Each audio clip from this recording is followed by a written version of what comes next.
हारून रशीद साहब, आज अदालत ने वाजे किया था कि पैसे भी जमा करवाएं, आपको मौका दे रहे हैं, सियासी जमातों को मुशावरत करें। अदालत ने एहतराम किया सियासी जमातों का, पार्लियामेंट का, और उनको कहा कि आप तारीख के बारे में फैसला कर लें, लेकिन उन्होंने कोई फैसला नहीं किया, पैसे भी नहीं दिए। मोहलत फिर ख़त्म हो गई आज की, कल समात है 11:30 बजे। अब अगर अदालत कोई इंतहाई कदम उठाती है तो फिर भी अदालत को ही बुरा भला कहना चाहिए, अदालत को ही कोसना होगा, या ये भी कहीं ना कहीं कसूरवार हो सकते हैं? असल में ये जो सुप्रीम कोर्ट में जब से ये केस पेंडिंग है, उसमें इलेक्शन कमीशन ने भी अपनी रिपोर्ट सबमिट करवाई, डिफेंस मिनिस्ट्री ने भी अपनी रिपोर्ट सबमिट करवाई, और स्टेट बैंक ने भी अपनी ओपिनियन फाइल की। इसमें सारे जो ज़मीनी हक़ाइक़ हैं वो तो ये थे कि इलेक्शन इन दो असम्बलियों में से सिर्फ पंजाब के लिए तो आइन नहीं है, आइन तो केपी के लिए भी ये है, और केपी में भी इलेक्शन उसी 90 डेज़ में होना चाहिए था, लेकिन इन दोनों में 90 डेज़ में इलेक्शन नहीं हुआ। और उसमें ज़मीनी हक़ाइक़ कुछ ये हैं कि सिक्योरिटी एजेंसीज़ ने अपनी मरूज़ात पेश की, और मेरे ख़्याल में सिक्योरिटी के जो हजरात हैं वो दूसरी जगहों पे दहशतगर्दी के मामलात में हैं, और इसी तरह पंजाब में जो 11,000 पर्सनल ऑफ पुलिस हैं ये इंगेज हैं कच्चा के इलाके में, और वहाँ पे ऑपरेशन हो रहा है। लेकिन हारून साहब, ये तो हम कच्चे के इलाके में ऑपरेशन तो हम बचपन से सुनते आ रहे हैं, कम से कम पिछले 15 साल से तो हम कवर कर रहे हैं बतौर साफी कच्चे के इलाके में हर साल। मैं तो आपको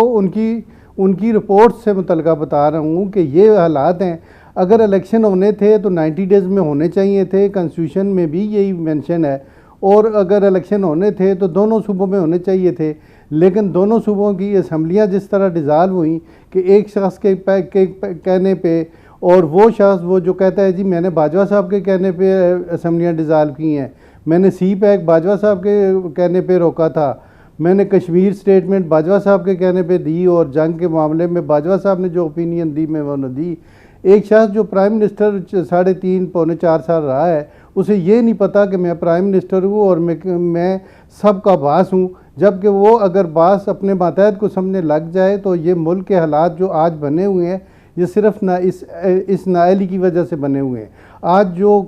आइनी मुश्किलात पेश आ रही हैं ये सिर्फ उस नाअहली की वजह से। जब आपकी गवर्नमेंट दोनों सूबों में थी तो इनको डिज़ाल्व करने का, सिर्फ कौम का पैसा खर्च करने के लिए 21 अरब रुपए जो पाकिस्तान की कौम के पास आटा खाने के लिए नहीं है, तो इसलिए जो भी अब सुप्रीम कोर्ट ने ऑर्डर करना है। हारून साहब, ये आप बता सकते हैं, आप लीगल से ज़्यादा आप पॉलिटिकल आर्गूमेंट्स भी दे रहे हैं, आप ये बता सकते हैं कि चीफ मिनिस्टर या प्राइम मिनिस्टर दोनों जो चीफ एग्जेक्टिव्स हैं उनके पास असम्बली तोड़ने का जो इख्तियार है वो मशरूत है? उसमें कि लिखा हुआ है आइन में कि इस वजह से तोड़ सकते हैं वरना नहीं तोड़ी जा सकती, कि लिखा हुआ है ऐसा?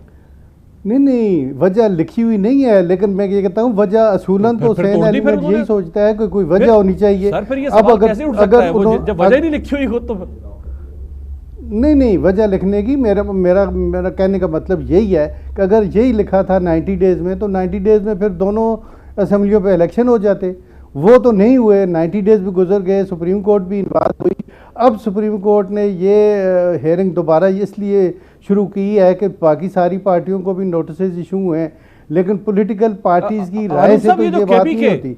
हारून साहब, ये जो केपी के असम्बली के बारे में जो एक नैरेटिव बनाया जा रहा है ना कि पंजाब में तो इलेक्शन हो रहे हैं और केपी के में सुप्रीम कोर्ट इलेक्शन क्यों नहीं करवा रही, ये नैरेटिव सर मैं एक लम्हे के लिए सर, ये नैरेटिव जो बना रही है हुकूमत, ये प्रोपेगेंडा पर मबनी है। सुप्रीम कोर्ट के दोनों फैसलों में पंजाब का लफ्ज भी मौजूद है और केपीके का लफ्ज भी मौजूद है। सुप्रीम कोर्ट ने नहीं कहा कि आप केपीके में ना करवाएं और पंजाब में करवाएं। सुप्रीम कोर्ट ने सिर्फ तारीख के हवाले से कहा कि केपीके में आप रेलेवेंट फोरम पर चले जाएं। इलेक्शन 90 दिन में केपीके के बारे में भी फैसला मौजूद है। सुने आप, सुप्रीम कोर्ट में जो अपना शेड्यूल दिया है वो पंजाब के इलेक्शन का दिया है,